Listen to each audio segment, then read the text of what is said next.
Greetings, minions, submariners, and fellow gamers. This is Silverblade playing Cold Waters by Killerfish Games, and I'm just gonna take you guys through mission by single mission. So those of you guys that may be interested in playing the game can get used to how the game works.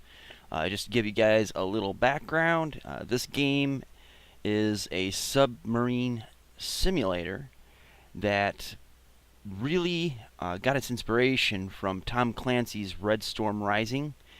In particular, the game from the late 80s, early 90s that I used to play on my Commodore 64 computer, which is very similar in many aspects, but it didn't have, of course, the nice fancy graphics and complication that this game has. So I used to love that game, used to play it for hours on end, and I've missed being able to play a game like that. I've actually wanted at one point to get my old Red Storm Rising discs out and set up my Commodore 64 and actually play it again, or at least find it in a simulator or a ROM or something like that that would emulate a C64. So finally we get a game that is inspired by that game in particular, and it's absolutely great. So I've played a good deal of this already, so I'm used to how the game works, but for those of you guys that may be new or even experienced, you might enjoy some of this. So it could be long at points, just give you fair warning, and kind of tedious, and then it could be extremely tense. So anyways, let's get started with Mission 1, the Duel. And we're going to just go easy on ourselves and go with the Los Angeles class nuclear attack submarine.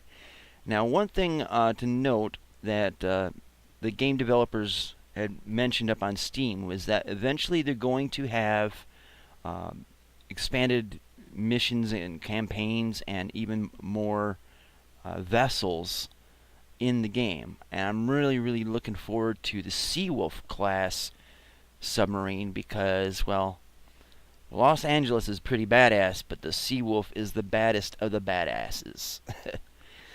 Alright, so we have a loadout of Mark 48 torpedoes, Moss decoys, or mobile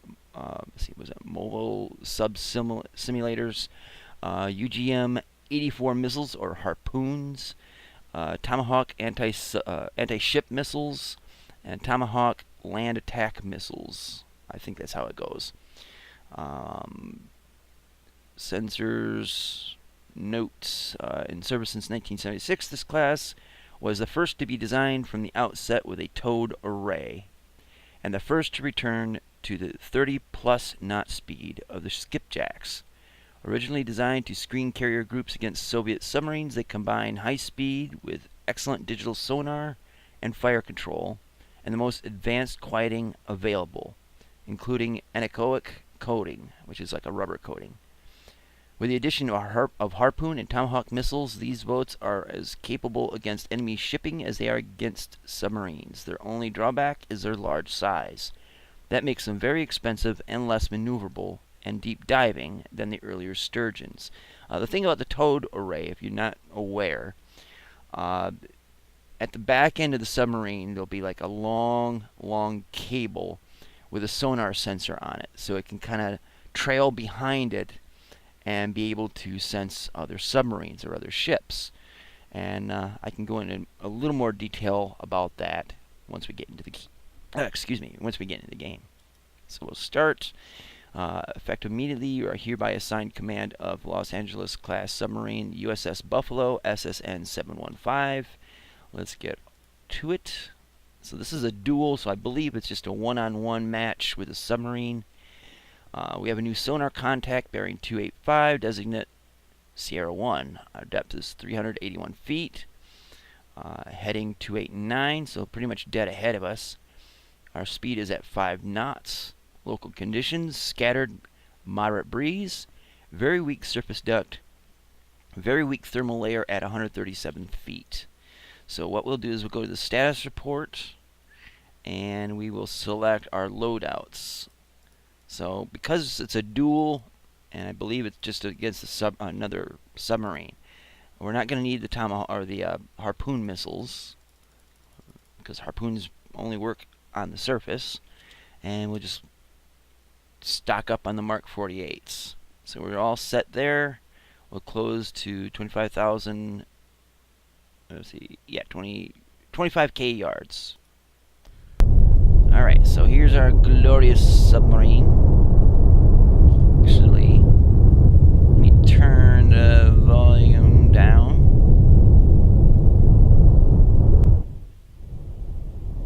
There we go. All right, so we're on the heading of where we picked up that sonar contact.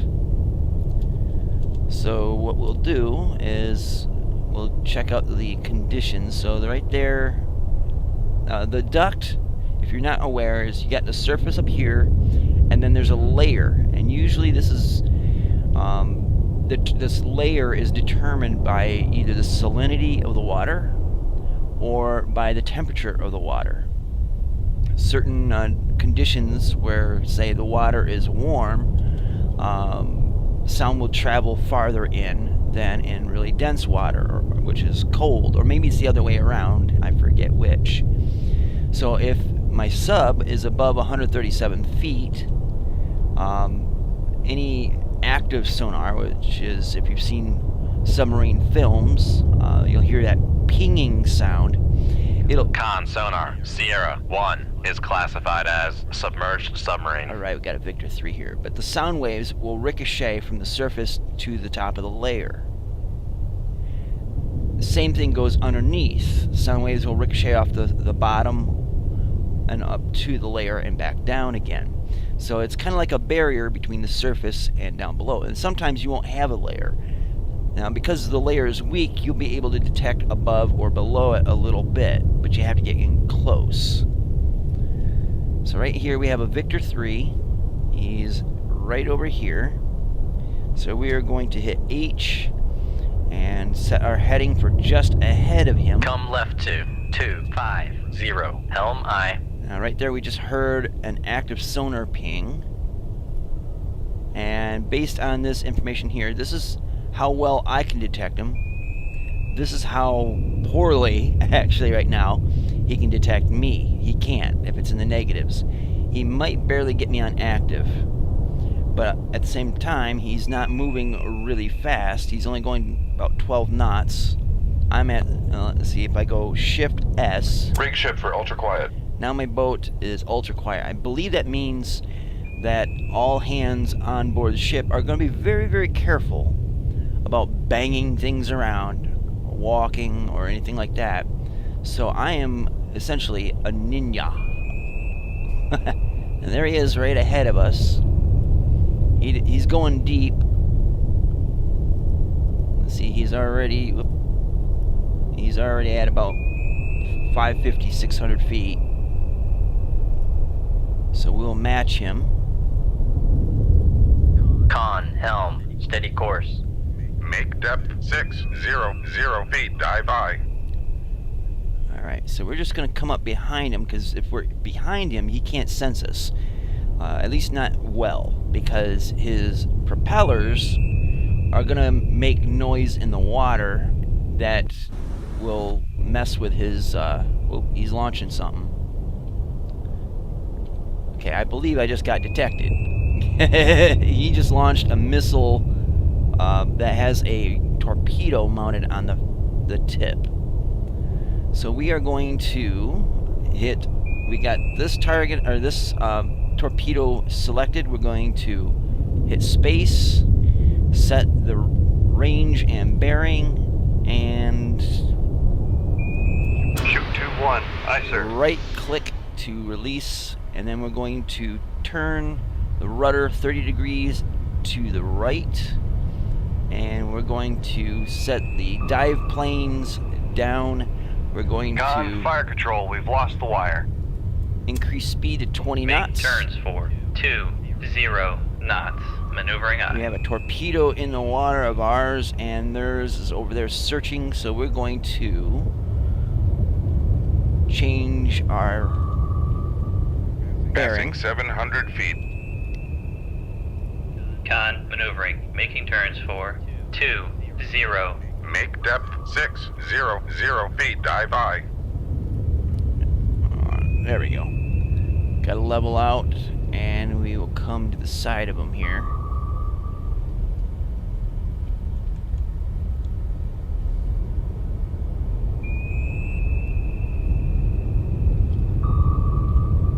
Con sonar, noisemaker, come right to 232, helm I. Okay, so he's boogieing away from my torpedo, which I've lost contact with. See, right there is my torpedo going past him. It should be going into a search pattern. Then again, it might not. So we're going to hit R to reload, and then we're going to fire from... Con, dive at 600 feet. Dive I. I'm going to fire from the starboard side. Con sonar, Sierra 1 is cavitating. That means he knows he's in the shit, because my torpedo's tracking him, and he's trying to get away as fast as he can. It just went right underneath him.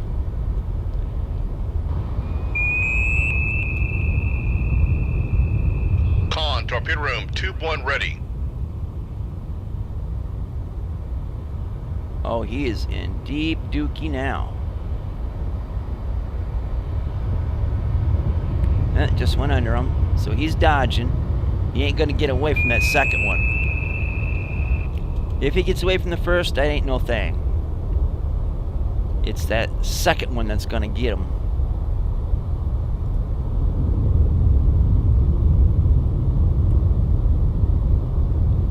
Con, fire control, weapon acquired. Alright, so now we're gonna take manual control over the torpedo, which we use the num keys. Con, fire control, we've lost the wire. Oh, we lost the wire. Crap, that's not good.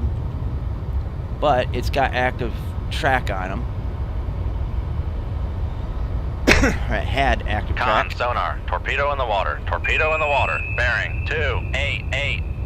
Alright, we gotta keep an eye on our ship now, because we Con sonar, noisemaker, bearing 294. got a little trouble coming our way. So we're going to dive and turn Con into sonar, torpedo in the water, bearing 299.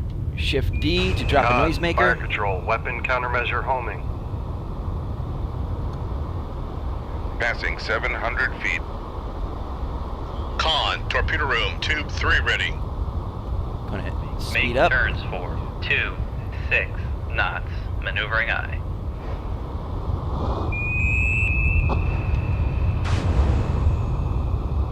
This got messy real quick. Con, maneuvering. Passing 700 feet.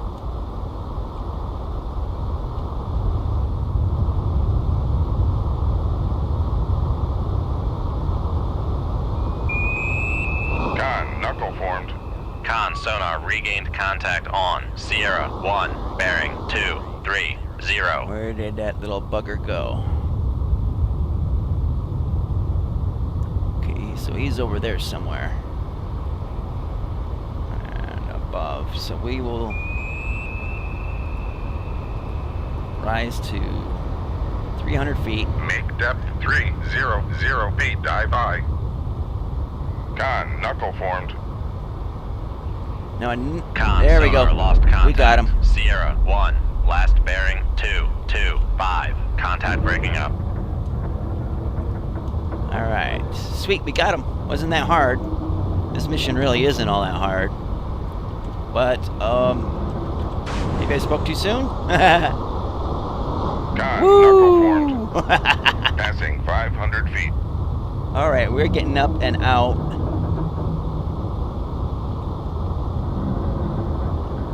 Con sonar, we are cavitating. Alright, so we're going to slow down by hitting Z. Make turns for 0. Con sonar, no longer cavitating.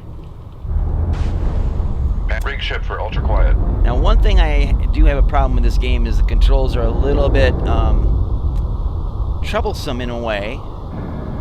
Make turns for 5 knots. Maneuvering I. In the sense that Shift D and Shift S, if you hit the wrong button, you'll go from ultra quiet to not as quiet as you really think you'd want to be. But we just surfaced. Con, maneuvering, making turns for 5 knots. You couldn't tell by this playthrough that I actually know what I'm doing. Make depth 300 feet, dive by. Alright, so basically, what's happened is attack the sub, got them tracked on sonar, and I'll explain how this goes in a future video. But, yeah, we actually got him. He fired his torpedoes from rocket launch torpedoes. We evaded them. So had a few close calls, but we used noisemakers, which is Shift D, and that hopefully is a decoy. Now there's also these right here, the Moss. If you load those, they pretend that they're a submarine, and I believe they go at the speed of a submarine, and they'll decoy torpedoes away from you, or maybe fool enemy sonar to believe that it is you, because they're going to make the Moss is going to make a lot of noise, and hopefully when you have the Moss released, you're really quiet. So anyways, that is mission 1, Duel. So I hope you enjoyed it, learned from my mistakes, and hope you enjoy the game. So with that being said, thank you guys so much for watching. Make depth 5 feet, dive by. Do check out the links in the description box below, and I hope you'll join me next time for another episode of Cold Waters. See you later. Twitch.